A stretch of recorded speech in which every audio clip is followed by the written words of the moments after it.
안녕하세요. 성균관대학교 해설을 맡은 우자룡이라고 합니다. 성대는 여러분들이 바로 수능 직후에 이제 강의를 듣고 준비를 하게 되는데요. 시간이 촉박한 만큼 여러분들이 과연 그 짧은 시간에 준비를 해서 될까라고 생각하는데요. 성대는 가능합니다. 제가 그 방법을 좀 가르쳐 드릴 테니까 좀 잘 들어보세요. 자, 일단 여러분들 성대는요, 이렇게 생각하셔야 돼요. 자, 첫째, 문제 유형이 우리가 살펴보겠지만 문제 유형이 정확하게 고정되어 있습니다. 자, 지난 십몇 년간 성대는 변한 게 없어요. 계속 문제 1번, 문제 2번, 3번, 사실은 4번까지 나오는 경우도 있었는데요. 문제가 좀 줄어들긴 했지만 물어보는 것이 똑같아요. 변화가 없습니다. 뭐만 바뀐다? 중심화제, 내용만 좀 바뀌고 있어요. 그래서 여러분들이 문제가 고정되어 있기 때문에 단기간에 준비가 충분히 가능하다라고 생각하고 접근하시면 될 거고요. 그래서 우리는 이번 시간에 저랑 좀 살펴보면서요, 논제를 살펴보면서 각 논제별로 여러분들이 써야 될 핵심 요소가 무엇인지 함께 살펴볼 겁니다. 그래서 여러분들이 기본적인 언어 제시문에 대한 독해, 그리고 숫자를 읽을 수 있는 능력, 이 정도만 있으면요 충분히 합격에 해당하는 답안들을 쓸 수가 있습니다. 그렇지 않고요, 준비를 하나도 하지 않고요, 그냥 시험 보러 가게 되면요 여러분 되게 쉽게 느껴지거든요. 성대가 아주 문제를 잘 내는 학교입니다. 제시문 쉽고요, 통계 자료 중간에 하나 끼어 있는데요, 그다지 어렵지 않아요. 복잡한 어떤 개념들 이런 거 필요 없습니다. 여러분 쉽게 접근할 수 있지만, 그래서 너무 쉽게 답안을 쓰는 경향이 있어요. 그래서 여러분들이 각 문항별로, 각 논제별로 핵심 요소를 정확하게 알고 그것에 맞춰서 답안을 쓴다면요 충분히 단기간에 접근으로도 가능합니다. 그런데 여러분이 유의해야 될 것은요, 성대 문제에서요, 자, 분량이 분량이 정해져 있지 않습니다. 분량이 없어요. 다른 학교들 같은 경우에는 뭐 1000자 내외로 써라, 800자 내외로 써라, 그래서 고정된 출제자가 요구하는 답안의 분량이 있는데, 성대는 그 분량이 없어요. 그래서 여러분들 너무 많은 걸 쓰고 싶어. 자, 그렇게 쓸 필요 없습니다. 핵심 요소에 해당하는 걸 가지고요 정확하게 쓸 것만 써야 돼요. 왜? 분량은 없지만 여러분들 생각하실 거, 자, 시간은 제한이 있습니다. 시간 제한이 항상 있고요. 자, 재작년부터 논제가 네 논제에서 세 논제로 줄어들면서요, 이 시간이 100분으로 매우 좀 바쁘게 여러분들이 움직여야 되는 이런 시간이 됐어요. 그런 부분 주의하시고요. 자, 그리고 성대 교수님들이 항상 나와서 하시는 말씀, 그리고 성대 가이드북이 아주 충실하게 돼 있는데요, 그 부분을 살펴보면요 매년 이런 얘기를 하고 있어요. 자, 분량이 정해진 분량이 없고요, 시간 제한이 있기 때문에 여러분들 제한된 분량 안에 써야 되는데, 여러분들은 어떤 생각을 한다? 무조건 많이 쓰면 좋다고 생각해요. 많이 써야 좋은 평가를 받지. 아닙니다. 성대 교수님들 왈. 자, 성대 왈 무슨 얘기를 하느냐? 절대 중언, 부언은 하지 말아라. 여러분들 논술 준비하는 거 보면은요, 대부분 여러분들 어디에 집착하냐 하면은요, 제시문을 읽고 제시문의 내용을 요약 서술하는 부분들에 많은 분량을 둬요. 그걸로는 절대 합격할 수가 없습니다. 여러분들 항상 성대에서는요, 제시문의 내용을 파악하는 거 매우 중요합니다. 그 제시문 내용을 가지고 가는 건 중요한데요, 그 제시문 내용을 중언부언하면서 분량을 채우려는 시도, 성대에서는 절대 하지 말라고 계속 밝히고 있는 부분이에요. 그래서 이런 부분들을 좀 주의하면서 성대 문제들을 함께 살펴봤으면 좋겠습니다. 성대에서는, 자, 다시 한번 정리합니다. 문제 유형 고정되어 있기 때문에 단기간에 여러분들 준비 가능합니다. 항상 성대 준비할 시간이 얼마 없어라고 생각하지 마시고요, 시험 보기 하루 전, 수능 보기 다음 날 11월 15일 날 여러분들이 짧게 준비하면서요 뭘 파악한다? 각 논제별로 답안에 들어가야 될 핵심 요소가 무엇인지 정확하게 살펴보시고요, 그것들을 어떻게 중언부언하지 않고 제한된 시간 안에 깔끔하게 적어서 낼 것인가, 이런 부분들을 여러분들이 좀 신경 쓰신다면 충분히 합격에 접근할 수 있지 않을까라고 생각을 합니다. 자, 대략 성대의 전반적인 얘기는 여기서 그치고요, 실제 논제가 어떻게 작년에 나왔는지 논제 하나를 살펴보도록 하죠. 여러분들하고 같이 살펴볼 논제가요, 2019학년도 작년이죠. 작년 수시 모집에서 1교시 해봤던 문제입니다. 자, 논제 1번부터 같이 한번 살펴보도록 하겠습니다. 자, 논제 1번 보시면은요. 칠판에 나와 있는 거 같이 한번 읽어볼까요? 자, 성대가요. 거의 15년, 한 13년 정도, 10년 넘게 계속 동일한 스타일로 출제하고 있습니다. 그래서 여러분들이 논제에서 일단 보셔야 될 건 뭐냐면요. 같이 한번 읽어보죠. 일단 문제 1번. 제시문 1부터 7은. 자, 이번에는 제시문 7개가 나왔습니다. 근데 성대를 보면은요. 제시문 6개 나오는 경우, 8개 나오는 경우도 있었어요. 올해 모의고사 같은 경우에는 제시문 4개를 분류하라고 나왔어요. 제시문의 수가 좀 달라지긴 하는데 일단 여러 제시문을 줍니다. 자, 그러면서 이렇게 붙여요. 자, 제시문 7은 바람직한 국가에 대한 견해를 담고 있다. 자, 여기까지는 여러분한테 시킨 게 아무것도 없어요. 이 글이 무엇에 관한 글인가를 살펴줬습니다. 먼저 언급을 했습니다. 이때 여러분들이 잡아야 될 건 뭐냐면요. 이 부분을 잡으셔야 돼요. 바람직한 국가라고 정확하게 출제자가 읽어야 될 포인트를 가르쳐 줍니다. 자, 여러분들이 선생님 그건 어떻게 잡아내나요? 자, 이런 부분을 잡아내면 돼요. 블라블라에 대한 혹은 블라블라에 관한. 논제에 이런 말들이 붙거든요. 이런 말들이 붙으면 요 앞에 붙은 말을 우리는 뭘로 파악한다? 글 전체의 중심 화제로 파악하고 이 중심 화제에 따라서 정확하게 읽어내셔야 됩니다. 이거 그냥 쓱 지나가시면 안 돼요. 논제는 한 글자 한 글자 꼼꼼히 보셔야 됩니다. 제시문 1.7은 바람직한 국가에 대한 견해를 담고 있구나.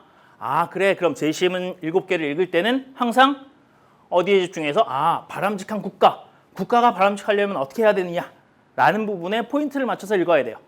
이거를 정확하게 못 잡으면요. 각 제시문에서 서로 다른 이야기들을 하고 있거든요. 같은 제시문이 주어지는 게 아니기 때문에 중심 화제를 놓쳐버리면 출제자의 의도와 멀어질 가능성이 있습니다. 그리고 또 하나, 문제 1번에서 나온 중심 화제는요. 1번에서 끝나는 게 아니에요. 2번과 3번에서 그대로 이어집니다. 그 부분 2번, 3번 보면서 좀 이따 보도록 하고요. 자, 이제 직접적인 질문이 나옵니다. 자, 제시문들을 서로 다른 두 가지 입장으로 분류하고라고 했습니다. 첫 번째 질문이 나왔네요. 서로 다른 두 가지 입장으로 첫 번째 분류하라. 성대에서 10년 넘게 계속 반복하고 있는 문제입니다. 자, 그리고 뒷부분 뭐라고 나왔죠? 두 번째, 각 입장을 요약하세요라는 두 번째가 나왔습니다. 항상 고정되어 있습니다. 그래서 성대는 중심 화제가 나와 있고 거기에 대해서 일단 서로 다른 두 가지 입장으로 분류하는 거 하나, 그 다음 각 입장으로 요약하는 거 하나 이렇게 나와 있어요. 자, 그러면 선생님 이거는 답안을 어떻게 써야 될까요? 네, 제가 말씀드렸죠. 문제 유형 고정되어 있고요. 답안에 핵심 요소 다 들어가 있으면 답안에 핵심 요소들도 딱 정해져 있어요. 그거 찾아서 써야 됩니다. 자, 그러면 두 가지에 대해서 좀 얘기해 볼게요. 첫 번째, 분류하라고 나왔습니다. 두 번째가 각 입장을 요약하라고 나왔어요. 자, 그렇다면 우리는 먼저 뭘 해야겠어요? 분류부터 먼저 해야겠죠? 출제자가 시켰습니다. 분류하고라고 시켰어요. 그럼 여기서 끝내야 돼요. 끝내고 두 번째 각 입장 요약해야 됩니다. 그렇다면 우리는 답안의 구성을 이렇게 갑시다. 항상 첫 번째 문장에는요. 첫 번째 문장에는 자, 분류 두 입장으로 분류하는 것에 대한 답을 구체적으로 좀 내려두도록 합시다.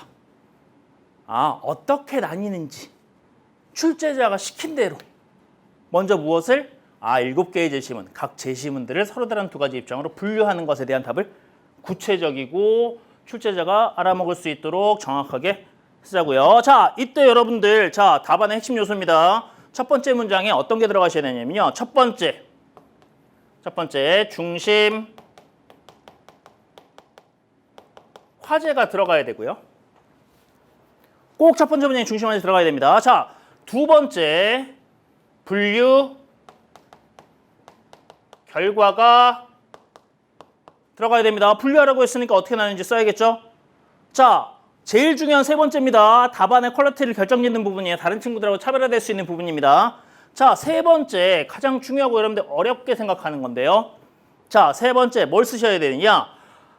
동일한 입장으로 분류된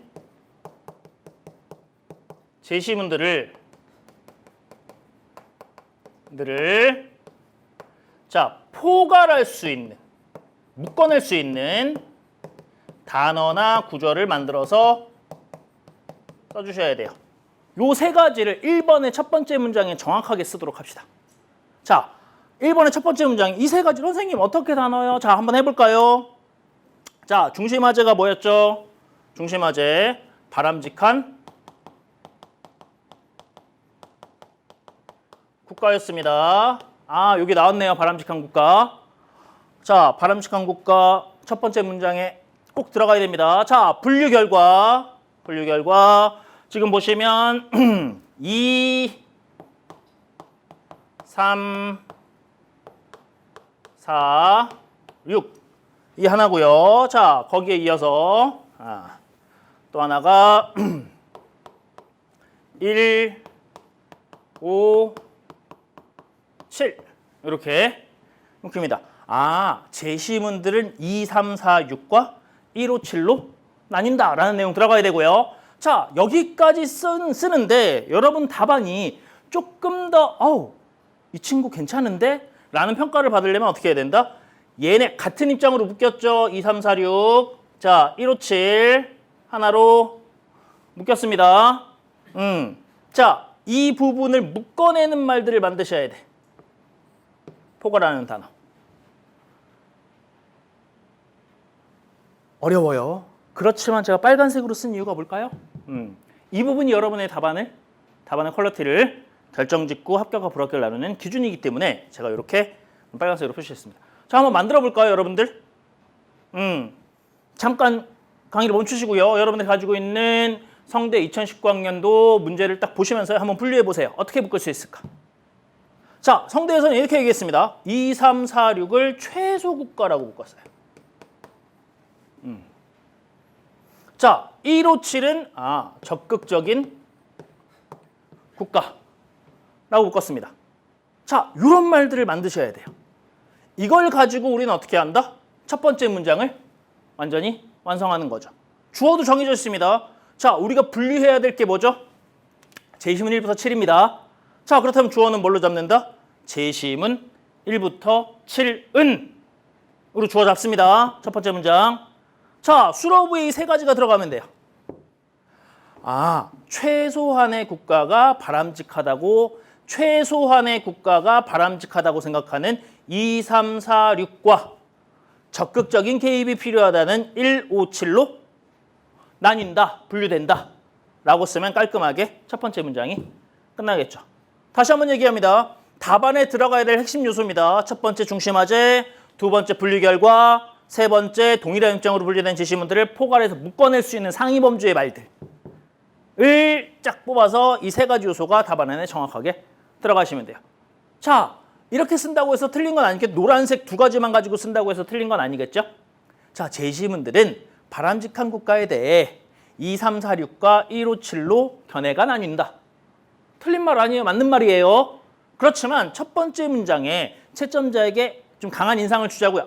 저는 이 제시문을 정확하게 읽었고요. 이거를 묶어내는 하나의 단어로 표현할 수 있을 만큼 어휘력도 있는 사람이에요. 저 잘했죠? 이런 부분들을 좀 알려주자고요. 그런 부분들이 꼭 필요합니다. 적으세요. 자, 그렇지만 하나 생각하실 게, 자, 이 부분을 자, 이렇게 묶어내는 말들을 만들죠. 자, 이 묶어내는 말들이 제가 이렇게 표현해볼게요. 간략하지만 구체적으로 라는 표현을 한번 써볼게요. 여러분들 여러 제시문을 묶어내려고 하면은요, 요걸 상위 범주로 잘 팍 묶어내지를 못해요. 결정장애가 오죠. 어떻게 한다? 여기 있는 말, 여기 있는 말, 여기 있는 말, 여기 있는 말 다 쓰고 싶어요. 길어져요. 너무 길게 쓰시면 안 됩니다. 한 단어 내지 두 단어 정도로 깔끔하게 딱 묶어주셔야 돼요. 그 상위 범주로 묶어내야 됩니다. 그게 포인트입니다. 그냥 줄줄이 쓰면 안 돼요. 블라블라하고 블라블라하고 블라블라하고 블라블라하다는 2, 3, 4, 6과라고 너무 길어지면 안 돼요. 최소한의 국가가 바람직하다는 2, 3, 4, 6과 적극적인 개입이 필요하다는 1, 5, 7로 나뉜다. 적극적 개입, 최소한의 국가. 이런 식으로 짧게 딱딱 끊어낼 수 있도록. 이렇게 문제 하나 포인트입니다. 이런 부분들을 가지고 여러분들이 성대 기출문제들은 패턴이 고정되어 있기 때문에 기출문제들을 많이 보시고 학교에서 발표하고 있는 어떤 예시 답안의 흐름들 이런 부분을 같이 잘 살펴보시면요 어느 정도 눈이 뜰 거예요. 자, 첫 번째 문제의 첫 번째 문장입니다. 분류하라는 부분. 자, 여기서는 어떻게 가자? 1번, 2번, 3번 핵심 요소가 들어간다는 거 정확하게 기억하고 까먹지 말고요. 시험장 들어가서 정확하게 이걸 다 살려가지고 넣자고요. 문장은 어떻게 써도 상관없어요. 세 가지 요소가 정확하게 들어가시면 돼요. 뭐 제시문들 중 2, 3, 4, 6은 바람직한 국가가 최소한의 역할을 해야 한다고 보는 반면 1, 5, 7은 적극적인 개입이 필요하다고 생각한다. 괜찮아요. 자, 뭐만 넣자? 동그라미 1번, 2번, 3번 세 가지 요소만 정확하게 넣으면 여러분들 분명히 좋은 평가 받을 수 있고요. 자, 또 하나. 이제는 이렇게 첫 번째 문장을 만들고 나면은요. 두 번째 이제 뭘 해야 되나요? 논제 한번 볼까요? 각 입장을 요약해야 돼요. 자, 이 각 입장 요약하는 부분에 있어서도요. 여러분들이 좀 신경 쓰셔야 됩니다. 자, 여기서는 두 번째 문장부터인데요. 부터인데요. 자, 우리 같이 한번 좀 생각을 해봅시다. 자, 성대 논제에서 매년 이렇게 똑같이 나와요. 뭐라고 나오느냐? 각 입장을 요약하라고 나왔습니다.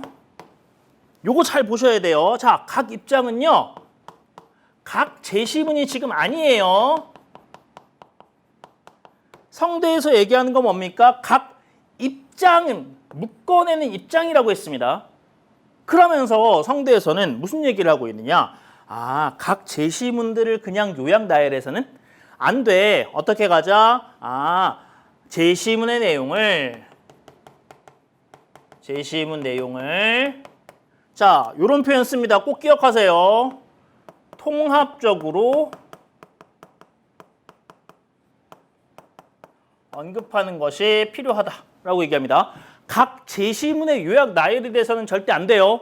자, 여러분들 성대 합격하려면요. 성대 가이드북 보시면 A, B, C, D, E 이렇게 등급으로 쭉 평가를 하는데요. 그 중에서 모든 세 문제 다가 A 등급을 받아야 돼요. 그렇지 않으면 쉽지 않아요, 여러분들.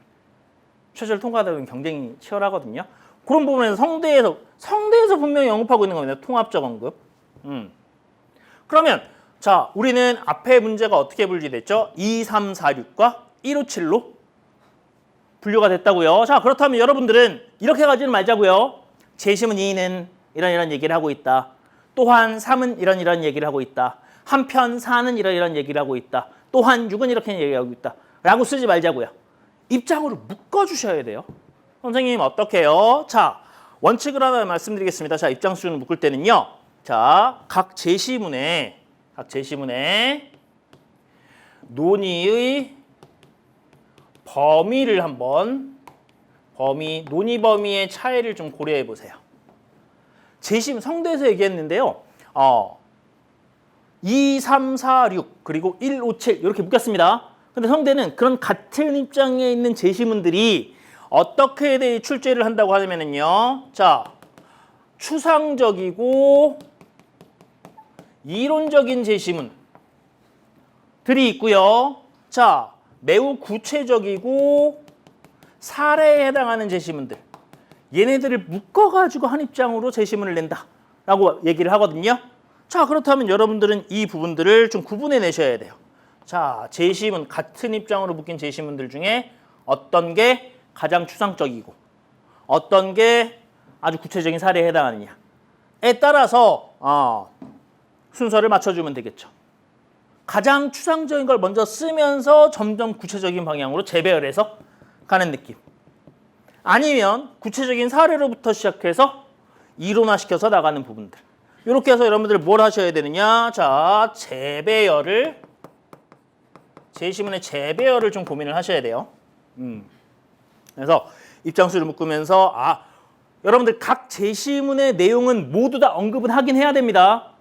입장으로 요약한다 그래서 여러분들이 한 제시문은 이거는 중요하지 않아 라고 누락시키면 안 돼요. 모든 제시문의 내용은 살아있어야 됩니다. 여러분들이 한 제시문의 내용을 누락시키는 순간 채점자는 어떻게 평가할 수밖에 없어요? 아, 이 친구가 이 제시문에 대해서 정확하게 이해가 되지 않았구나 라고 평가할 수밖에 없습니다.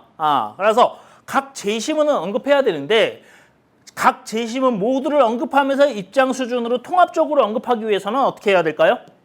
방금 전에 말씀드린 대로 제시문들의 논의 범위의 차이를 좀 고민해 보자고요. 그래서 재배열하는 방식으로 가보세요. 어떻게?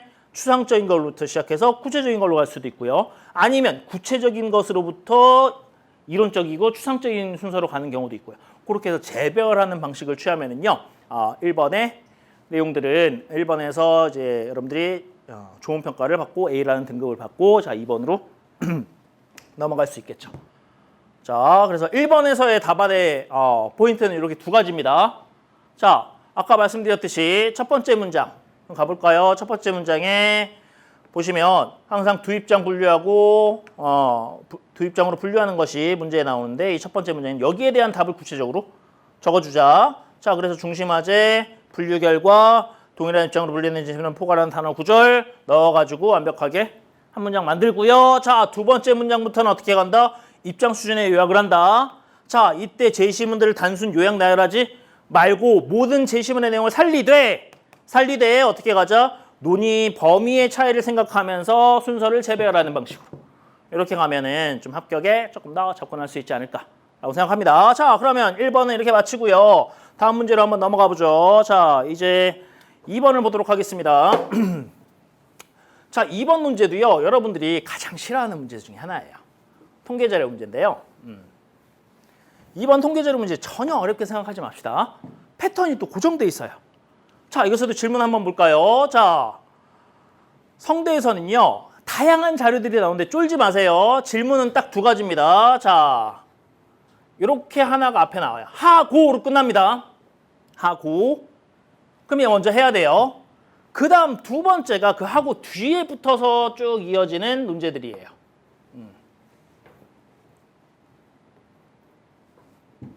이렇게 두 가지 패턴으로 나옵니다. 자, 일반화시켜서 좀 얘기를 해보자면요. 자, 성대에서는 1번. 자, 2번의 첫 번째가 항상 해석이 나오고요. 자, 두 번째가요. 다양하게 나와요. 지금 이 문제처럼 설명이 될 수도 있고요. 해석이 될 수도 있고요. 해설이 될 수도 있고요. 분석이 될 수도 있고요. 평가가 될 수도 있고요. 비판이 될 수도 있고요. 등등등등 아주 다양합니다. 자, 그래서 1번, 2번 이렇게 두 가지가 나옵니다. 자, 그러면 우리는 여기에서 핵심 포인트를 어떻게 잡을 거냐. 자, 여러분들 자료를 해석하라는 부분에 있어서는요. 여러분들이 너무 복잡하게 가지 마세요. 자, 이 자료를 해석하는 부분에서는요. 뭐만 던져주느냐. 자료에 나온 큰 흐름, 패턴, 경향 정도만 던져주세요. 자, 일반적으로 봤을 때 우리는 자료를 해석한다 그러면요. 패턴 경향을 밝히고 이런 패턴 경향 상관성 등등이 나타나는 이유 또는 의미 이런 부분들을 보는 것까지가 해석인데 성대는요. 이렇게 해석한 다음에 뭐가 나오느냐. 뒤쪽에 문제 1의 뒷입장과 연관지어서 설명하거나 해석하거나 분석하거나 평가하거나 비판하거나 등등의 얘기가 나오거든요. 그래서 성대에서는요. 다른 학교에서는 이렇게 하시면 안 돼요. 성대에서는요. 이렇게 이음이 밝히는 부분들을요. 뒤쪽에 붙입니다. 문제 1의 두 입장의 단어들을 적극 활용하셔야 되고요. 자, 그걸 가지고 무엇을 한다? 설명, 해석, 분석, 평가, 비판하면서 왜 그런지에 대한 평가, 비판 등등의 플러스 추론적 논의가 필수적으로 꼭 들어가야 돼요. 자, 요 빨간색 부분들, 이유 의미를 밝히면서 추론적 논의를 하는 부분, 이 부분이 여러분들 합격의 포인트라고 생각하시면 됩니다. 그래서 너무 너저분하게 쓰지 말자고요. 구체적인 수치 나열도 필요 없어요. 지금 2009학년도 논제를 보면요. 국가 A와 B 두 개가 나오는데요. A 국가와 B 국가를 비교해 보면 규제 수준이라든지 GDP 대비 정부의 직업훈련 투자 비용 이런 부분들의 차이가 나오거든요. 거기서 구체적 수치의 나열은 필요 없습니다. 큰 흐름과 패턴만 던지면 됩니다. 국가 B가 A에 비해 규제 정도가 강하고 직업훈련을 위해 재정 투입을 더 많이 하고 있다 정도만 끝나면 돼요. 패턴 경향 정도 던지면 되고요. 구체적 수치의 나열은 하지 않는 방향으로 여러분들이 좀 생각해 주시는 게 좋을 거예요. 그리고 항상 분량은 어디에 초점을 맞춰야 되느냐? 2번에 초점을 맞춰야 됩니다. 2번. 그래, 그 자료가 이렇게 나왔어. 이 자료의 내용을 보니까 A 국가는 어디에 속하는지 알 것 같아. 그 A에 왜 속하는지에 대해서 뭐가 들어가야 된다? 추론적 논의가 꼭 들어가야 됩니다. 자, 이 부분이 이제 뭐가 된다? 다른 친구들과 차별화될 수 있는 지점이 될 겁니다. 이 부분들을 명심하고 보시면 조금 더 합격에 한 걸음 더 나아갈 수 있겠죠. 사실 여러분들 성대 문제가 제가 제일 앞에 여러분들이 쉽게 느껴진다고 했는데요. 답안 쓴 걸 보면 학생의 합격과 불합격이 쫙 나뉘는 게 보여요. 왜? 여러분들은요 어디에 집중한다? 자료 해석에 집중하면서요. 수치를 막 나열해요. 그러면서 구체적으로 썼다고 좋아해요. 떨어지는 길로 가고 있는 거예요. 자, 우리는 뭘 써야 된다? 그 자료, 우리 현실에서 벌어지는 이러한 내용들이 실제로 어떤 의미를 가지고 있고 그 안에서 어떤 일이 벌어지고 있는가? 추론적 논의가 들어가지 않으면 빈 껍데기밖에 없는 답안입니다. 여러분 답을 맞췄다고 좋아하겠죠? 선생님 저 정확하게 읽었고 답이 맞은 것 같아요. 답을 맞췄다고 합격하는 게 아닙니다. 이런 부분들을 어떻게 써야 될지, 어떻게 진행되고 있을지 라는 부분의 포인트들을 정확하게 잡아야 차별화가 된다고요. 성대 시험 보고 오는 학생들 다 물어보면요. 거의 대부분의 학생이 선생님 답 맞췄어요. 합격할 수 있어요. 라고 얘기하지만 실제로 많이 떨어져요. 왜? 이 부분을 제대로 안 쓰는 거예요. 꼭 기억하세요. 우리는 추론적 논의에서 어떻게 차별화할 것인가. 이 부분들을 꼭 고민하셔야 되고 제시문에 나온 내용만 쓰시면 안 돼요. 제시문 내용 또 요약하시면 안 됩니다. 이제는 1번에서 나온 자 논제 한번 볼까요? 문제1의 두 입장 중 어느 쪽에 속하는지 밝혀라 라고 했으니까 여러분 또다시 어떻게 한다? 문제1에 나온 입장을 또 요약해. 요약은 어디서 했습니까? 이미 1번에서 다 했다고요. 2번에서는 할 필요가 없어요. 무엇을 해야 된다? 1의 어떤 입장들의 키워드를 생각하면서 무엇을 한다? 추론적 논의를 진행하는 방향으로 조금 더 신경을 써주시면 좋겠습니다. 자, 그러면 문제 2번의 포인트는 이 두 가지. 라고 생각하시고요. 자, 이제 3번으로 넘어가 보도록 하겠습니다. 자, 성대의 마지막 3번 문제인데요. 이제 점점점 문제가 이제 심화가 됩니다. 자, 문제 3번이 이렇게 나오는데요. 성대 전체 흐름이요. 문제 1번은 어떤 이론적 배경을 살피면서 입장 파악하는 거고요. 자, 거기에서 이제 문제 2번으로 넘어가면서는요. 자, 현상 약간 현실입니다. 현상. 이 자료로 주어지죠. 이 자료로 주어진 현상을 설명하는 방향으로 가는 거고요. 자, 문제 3번으로 가면은요. 이제 문제 3번에서도요. 현상이 주어지는데요. 자, 이 현상이 문제 3번에서는 쟁점으로 주어집니다. 쟁점. 찬반 입장이 확실히 나눌 수 있는 부분. 어떤 현상에 대해 찬성과 반대 입장 부분. 자, 여기에 대해서 여러분들이 뚜렷한 견해를 만드는 부분이 되어야 돼요. 그래서 논제를 보시면은요. 지금 논제 같이 한번 읽어보겠습니다. 문제 3번. 현재 시국에서는 로봇셀 도입을 둘러싼 논쟁이 진행 중이다. 로봇셀은 생산 과정에서 일상 근로자, 정해진 일상 업무를 수행하여 업무 절차가 정해져 있어 로봇이 대체할 수 있는 인력을 대체하는 산업용 로봇의 사용에 대해 부과하는 세금이다. 이 세금에 대해서 도입할지 말지 싸우고 있구나. 자, 현상 쟁점으로 주어집니다. 자, 이게 여기서처럼 자, 한번 볼까요? 한번에 여기서부터 여기까지가 어떤 쟁점 현상으로 주어지는데요. 실제로 문제 안에 이렇게 나올 수도 있고요. 아니면 이게 길어지면은요. 독립해서 보기로 주어질 수도 있습니다. 자, 그 다음에 질문이 나오죠. 자, 여기서부터가 질문이에요. 질문 한번 읽어보겠습니다.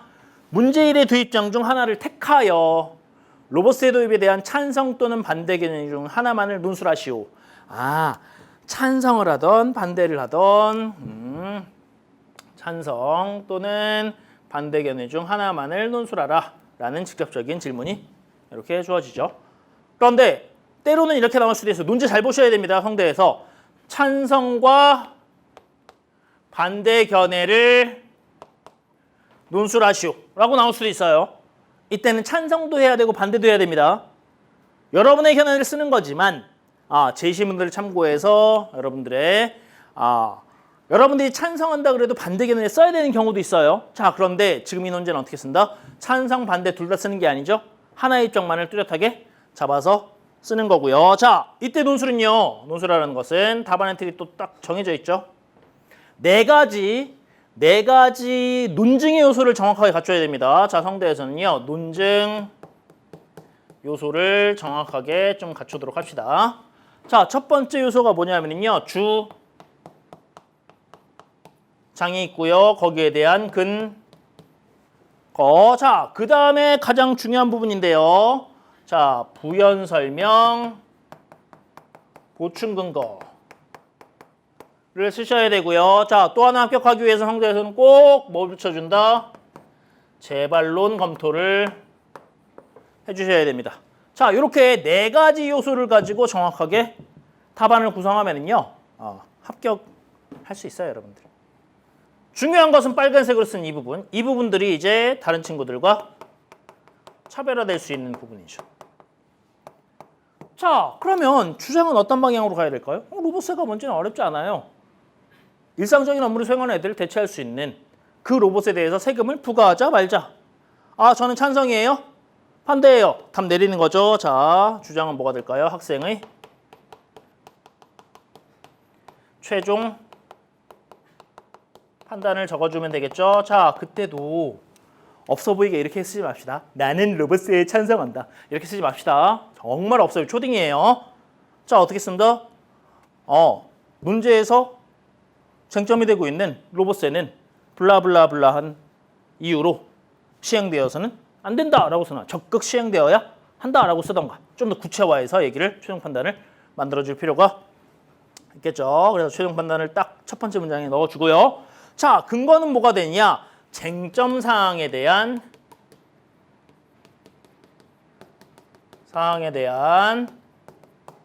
언급을 간략하게 해줍시다. 전 로봇세에 찬성해요. 로봇세 적극 도입해야 돼요. 로봇세란 일상 업무를 수행하는 사람들에 대해서 일상 업무를 수행하는 사람들을 대체할 수 있는 로봇을 도입하는 경우 세금을 부과하는 것을 말한다.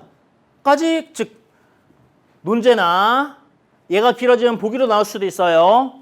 그런 보기에 대해서 간략하게 언급합니다. 자, 이 노란색 두 가지는 간략하게 씁니다. 핵심적으로 차별화시키면서 길게 써야 될 것은 이 부연 설명 보충 근거예요. 그래. 이렇게 로봇세를